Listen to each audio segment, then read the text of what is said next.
Time now to bring in somebody who's thoroughly outstanding at his job to begin with, but also at the same time has had a front row seat to history because he is the play-by-play voice of Iowa women's basketball, Rob Brooks. Brooksy, how you been? Good. The Steve Jones Show. I love that opening. Well, they were trying to come up with a clever name. That's the best they could do. Rob, quick story for everybody. 1954, and no, I did not do the games, Rob. 1954, Penn State plays in Iowa City and beat LSU and Notre Dame to advance to the school's one Final Four.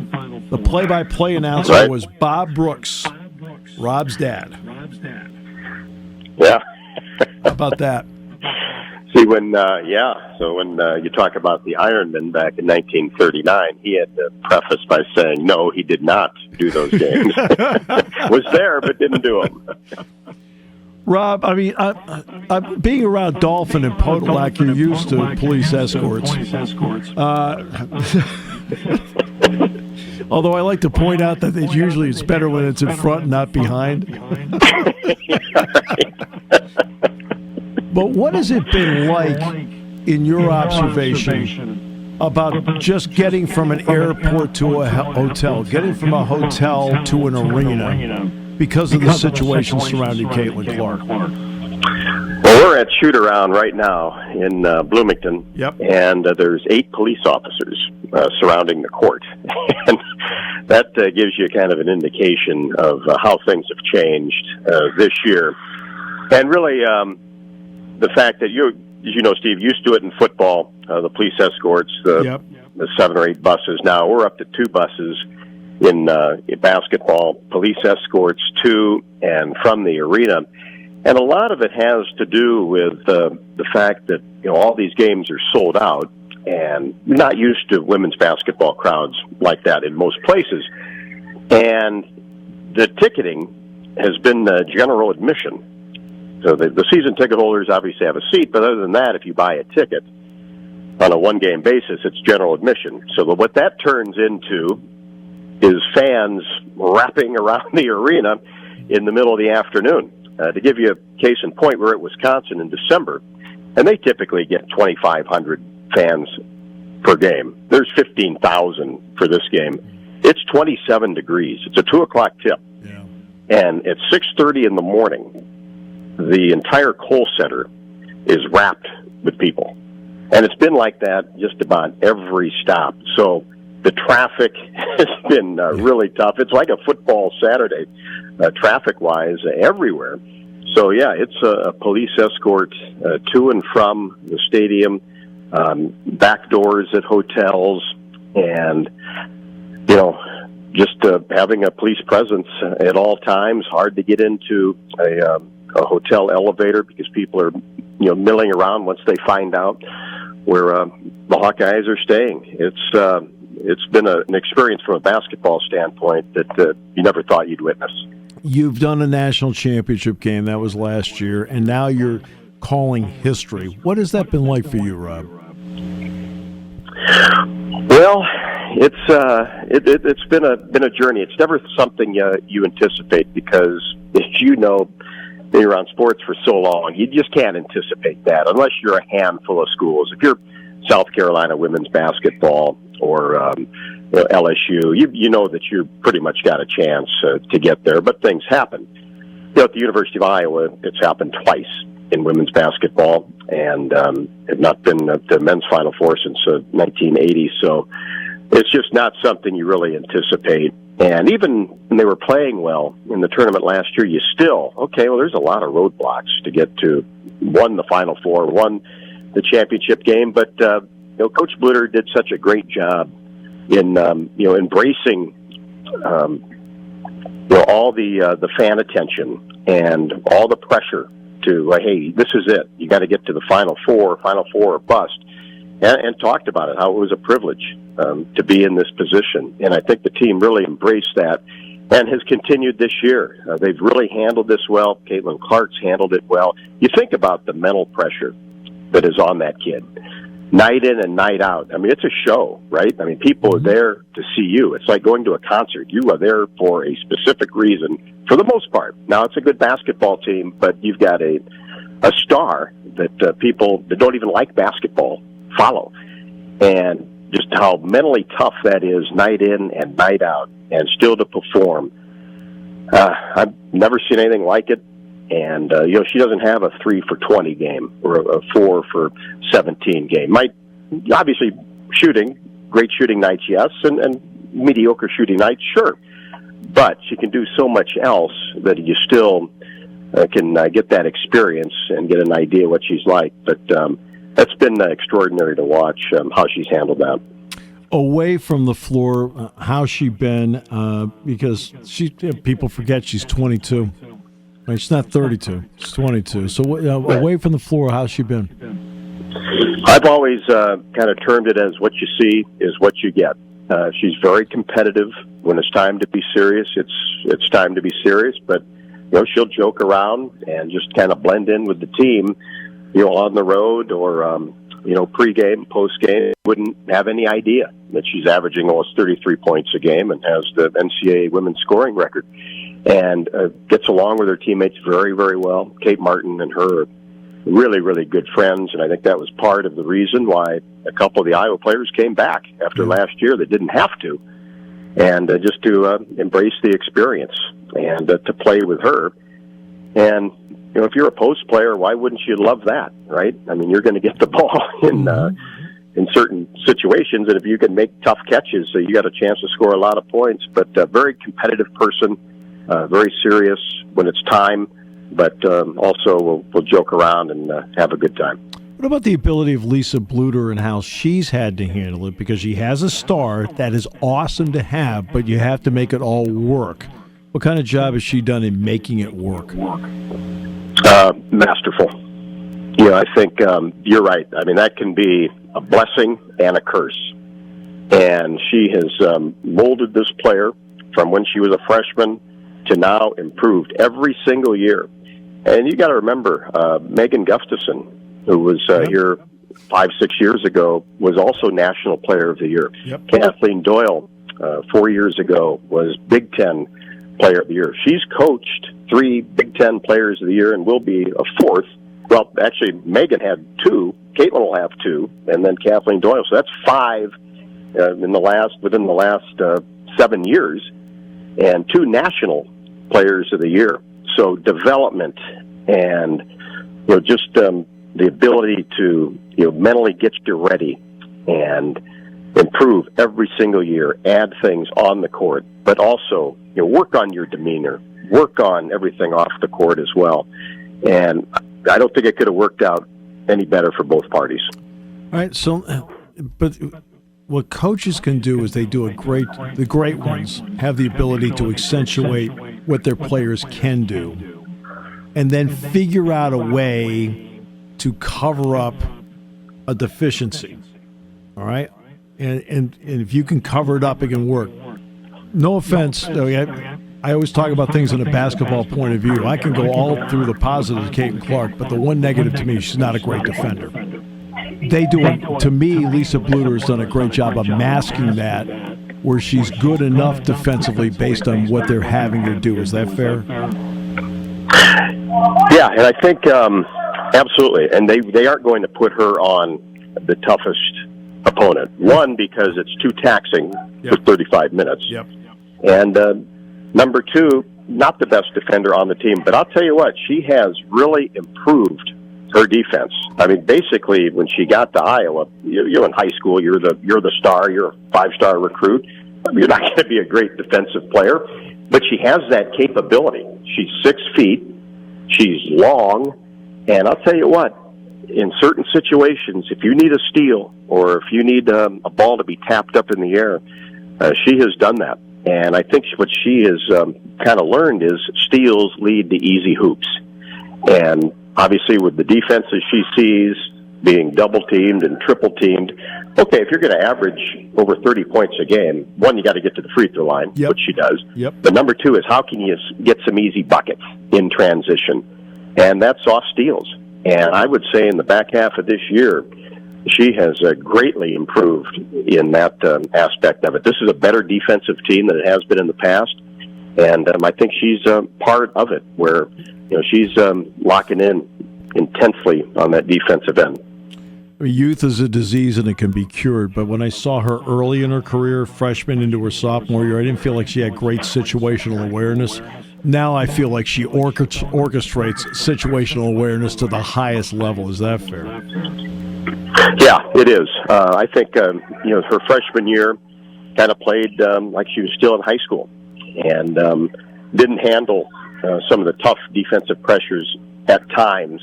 Trying to find that open teammate, really embracing the assist and maybe taking some bad shots, and that has gone away. And you still have to let her be Caitlin, right? Yep. I think that's part of the beauty of it. It might be a bad pass here or there to try to make that perfect pass, or a logo 3 when maybe you didn't need it, but that's okay. You have to live with some of that. Name me a play that even surprised you because you've called every shot of her career and every play of her career. I'll give you a game. How's that? Yeah, game. Yep. Go back to her sophomore year. This is the point in time where I said, okay, this can really be a thing. And it was kind of late January, her sophomore year. Iowa had a couple of key injuries to the starting 5, so they're really down to like 7 or 8 even total players playing at Michigan, top 5 team in the country. And Michigan gets off to a great start, and place is rocking and rolling. Michigan has a lead of over 20 points through 3 quarters. Sunday afternoon, most teams, okay, let's go home. We don't play till Thursday. We'll regroup, and we'll go on from there. And she came across the timeline, one step, started the fourth quarter, and fired a shot. Now, we've seen the long threes, not half court, in the midst of the game. Knocked it down. Next possession, same thing. Knocked it down. Then they start coming out. She dribbles around, then shoots a 35-foot free, hits it, scores 25 points in the fourth quarter. Yeah. In 10 minutes, Iowa pulls to within 5. Yeah. It was basically 1 on 5.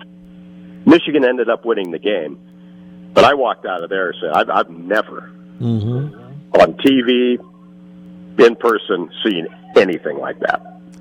And and that's when you knew that okay, this has got some teeth. This is where I draw the comparison to Steph Curry, and it's good. And I think you'll find it interesting. The 3 isn't obvious, but to me, Steph Curry is the best in the NBA layups, and I think she's the best in basketball at layups. It's interesting.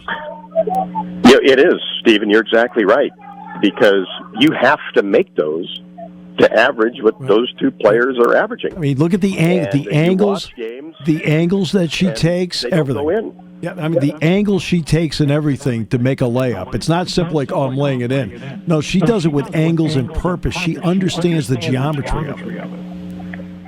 Right, and also potential contact. There's always somebody that's late on help or trying to slide over, because obviously where she is on the floor all the time. And you're exactly right. You have to be able to execute those real makeable shots that, quite frankly, you see a lot of players that can hit difficult shots, but boy, they'd average 10 points more if they took care of business underneath the basket. Okay, the other part too is I'm watching the Penn State game, and she's dishing off one assist after another on a 47, 48-point night underneath. I mean, that told me everything about her, the teammate. Right. Yeah, no doubt about it.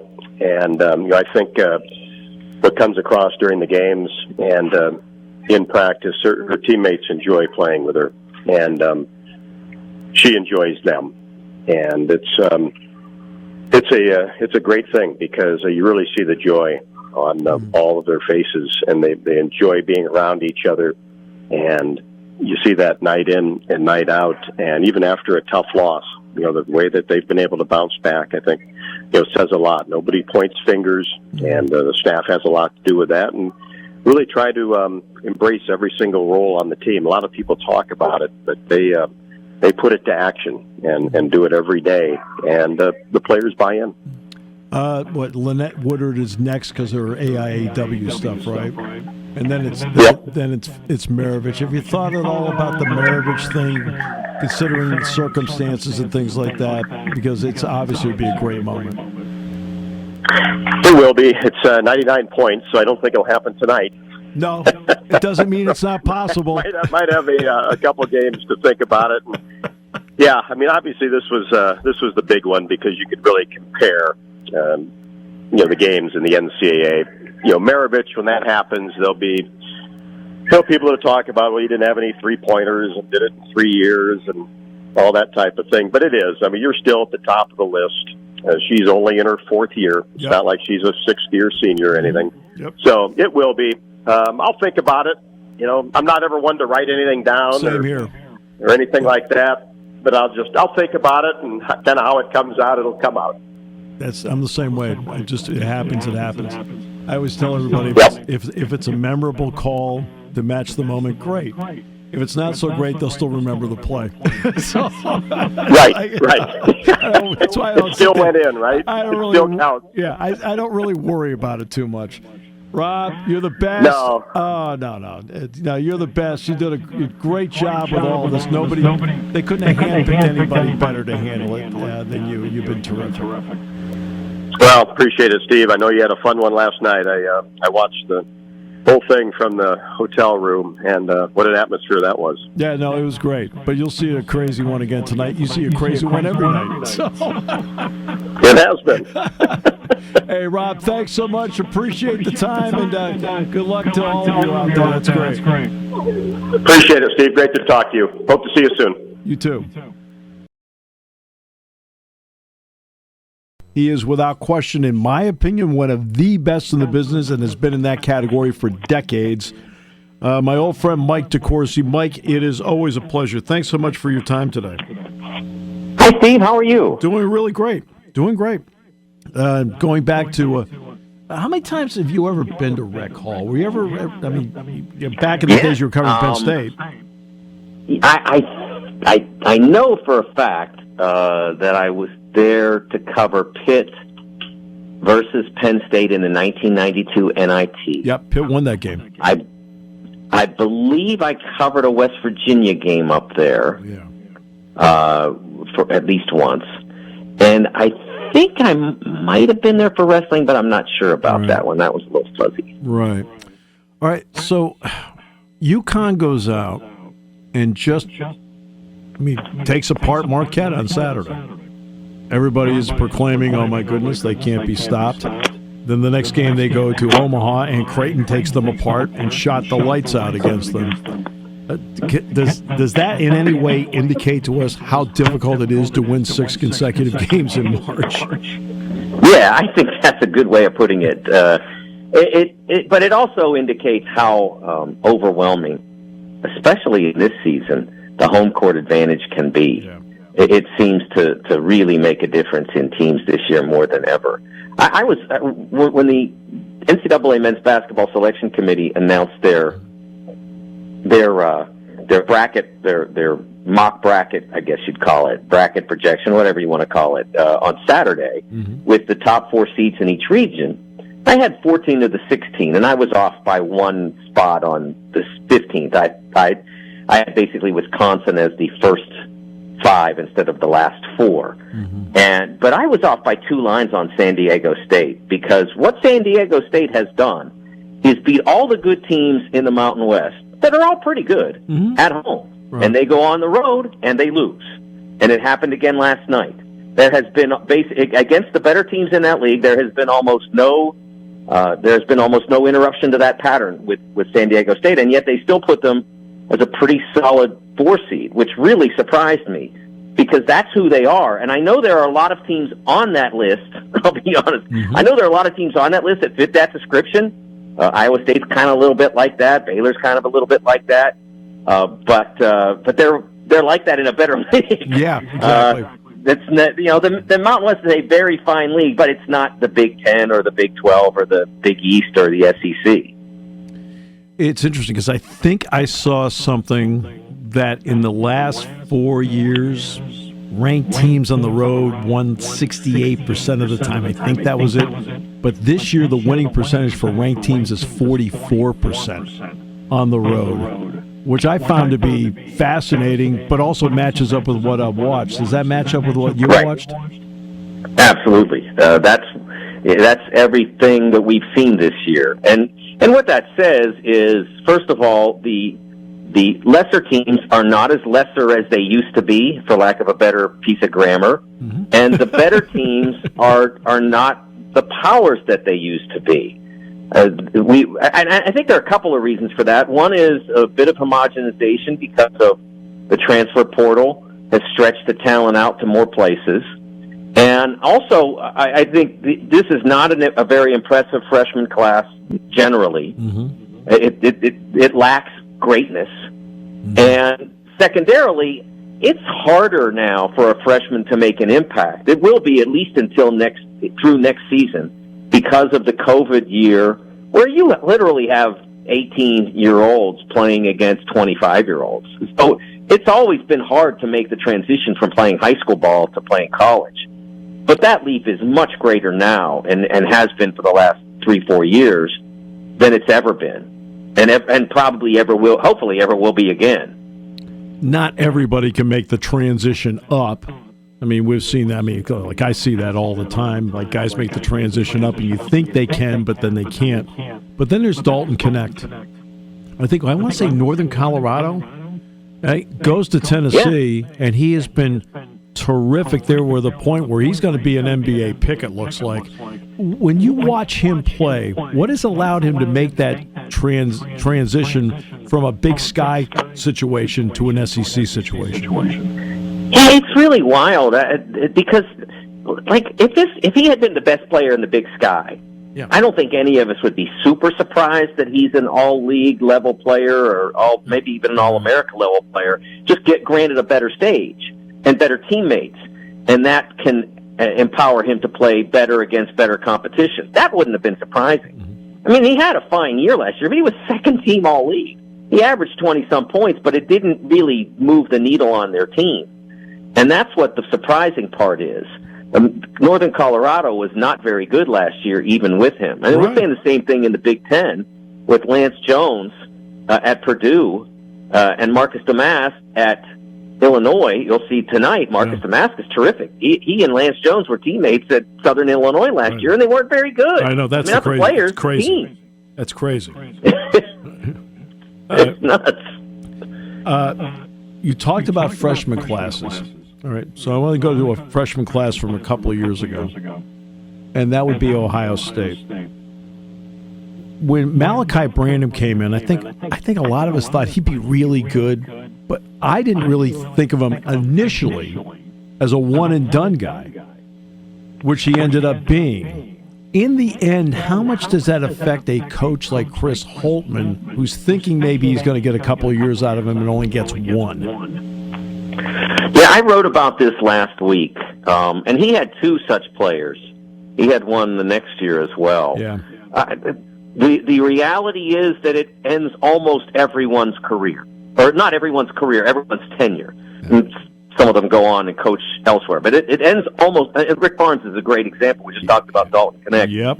I mean, he was at Texas for basically, I think, 15 years before he had Corey Joseph go pro on him. Then he had a couple more, and by 2015, he didn't have the Texas job anymore. And he didn't get any worse as a coach, but it just totally disrupted. When you signed Kevin Durant, he knew, like, the minute that Kevin finished the script on the T on the letter of intent, that Kevin was going to be there for one season. And so he could recruit knowing that, and he could sell the next small forward that he wanted on, don't worry about Kevin, he's not going to be in your way, and watch what he does because we're going to do that with you or some approximation thereof. And so he could do that. But when you sign Corey Joseph and he comes out and he averages, I don't know, maybe 12 points a game on a team that lost, I think, its second-round NCAA tournament game, that just wrecks you. And we've seen it happened with legitimately terrific coaches who had made Final Fours, like Ben Howland at UCLA. Happened with Zach Levine. They did not recover from that. You look at Tom Crean. It happened at Indiana with Noah Vonleh. Yep. Did not recover from that. And there are other elements to all of these issues. But that one thing in common, it's like almost insurmountable. And the only ones who have surmounted it are guys who either had already had national championships or were in the Hall of Fame, usually both. Jim Boeheim managed it to an extent, although I think the program was diminished. Obviously, Mike Krzyzewski could get over that, and he did. And of course, John Calipari. They had it happen to them in 2013, and 2014 and 15 they made the Final Four. So there are places where there are people that can survive it, but generally it's impossible. And my friend Mike Hopkins out at Washington, really good guy, and I think it started out great, but then he signed two guys that fit this description, and the program has not recovered. And I hope the best for him, but the program has never recovered from signing Isaiah Stewart. The guys who played for him, they had okay years, but it's too much. If you can't replace them quickly enough, you never recover. John Calipari's in that interesting spot at Kentucky. He's got a lot of young talent on that team, but they have been a mixed bag of winning. And they even lost, I think, 3 straight games at Rupp Arena, which, as you and I know, is totally unacceptable down there. Right. So where is that program right now, in your opinion? Because it's still really terrific, but... the butt is the answer of the question. Yes, my apologies. Okay. Well, poorly phrased. No, it's fine. I just didn't want to step on you there. Yeah. There are people who are dissatisfied, Steve, and I don't have any patience for that at all. I really don't. It's the same as my lack of patience for Steelers fans who want to move on from Mike Tomlin. Oh yeah. It's just not how. I just don't believe that's how sports works. Like, if you have a great coach, and some of the results don't meet up to his standards or the program standards, does that mean he's still not a great coach? Do I think that John Calipari got dumb in the last 3 years or 4 years? No, I don't. Do I think that they're still bringing in really good players? They are. It's a difficult space to navigate. If you get the right guys now, you still can have great success, but it's not as easy to figure out where to get them, and it may not be as sustainable as it once was. I think we're going to see more ebbs and flows in college sports, especially college basketball, because it's so easy with 300 some schools. It's so easy to go from being the 7th guy on a good team or a great team and go be the first guy on a mid-major team where you get to play all the time and score a lot of points, maybe make the tournament. So it's harder to sustain greatness than it used to be. Yeah. Purdue is a team, we know what their NCAA tournament has looked like under Matt Painter. You look at this team here, and I know it's going to depend on bracket, matchups, I understand all of that. How much pressure is on them to actually get to the Final Four because of not just this team but history?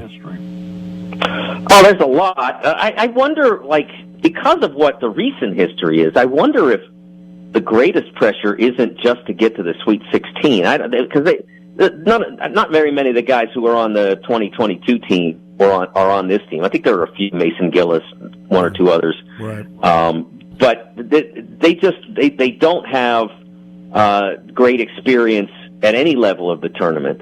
And I don't think Zach Edey came back to have guys hang on him for 30 games to lose short of the Final Four. Mm-hmm. But, Sunday's experience showed us again that if they want to get to where they want to go, they've got to have some guys make some jump shots. No doubt. It didn't happen on Sunday. There have been other circumstances when it didn't happen.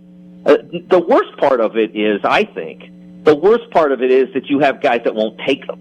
Right. And that's where the real problem starts to crop up for Purdue, is guys kind of running away from shots or declining open shots. They just can't have that. That team needs space. If they have space, Edey becomes almost unguardable. Right. But if they have no space because guys either don't shoot open shots or can't seem to connect on open shots even though their numbers say they should make most of them or nearly half, I guess I should say, that's when they will run into a problem. And I saw that on Sunday. Ethan Morton, wide open shot, with Edey being triple teamed, wide open, top of the key. It's just the kind of shot just about every college guard should be able to make. And he passed it up. And if you're out there for defense and you're passing up that shot, man, you better be like Michael Cooper circa 1986. Yeah. Because nobody's that good defensively that they can deaden the offense by passing up a shot like that. See, in this, you brought up Lance Jones. See, to me, in watching them not just on TV, but watching them in person, I feel like his athleticism is that different little element that they haven't had with the team, and that's why I'm anxious to see what he does to open up the floor for Edey and others. Yeah, he's been great, especially post-Christmas as we restarted the Big Ten season. His numbers are phenomenal. He's had one bad game. He's shooting close to 40% on threes. You look at his season number, and it's not overwhelming, but as the competition has gotten better but more so as he's gotten more comfortable, he's shooting high 30s, 38, 39, and that they can win with that, but they can't just have him doing that. They need others to do that as well. And that Braden Smith has been a tremendous point guard. Yes. But you can't ask him to make shots every game because teams are going to guard him harder. The guys who are wings and stretch four like Mason is, those guys got to make shots when teams are jamming the lane, and they did not do that on Sunday. Right. And see, with Smith, if Smith goes right, his passing is tremendous. But if he goes left, see, that's where you got to turn him. Then it's good, right, but not great. One last question. That's going to be about Houston. Kelvin and his staff there's a changing conference. It's a whole new set of opponents on a night-in and night-out basis. Shed, the point guard, is really one of those coaches on the floor kind of point guards, in my opinion. I don't know if you have a different opinion.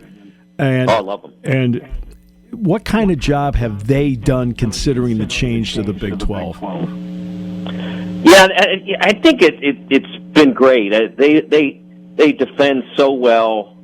They are so, and it's not just a change to the Big 12, but also the player personnel losses that they had after last year. Yep.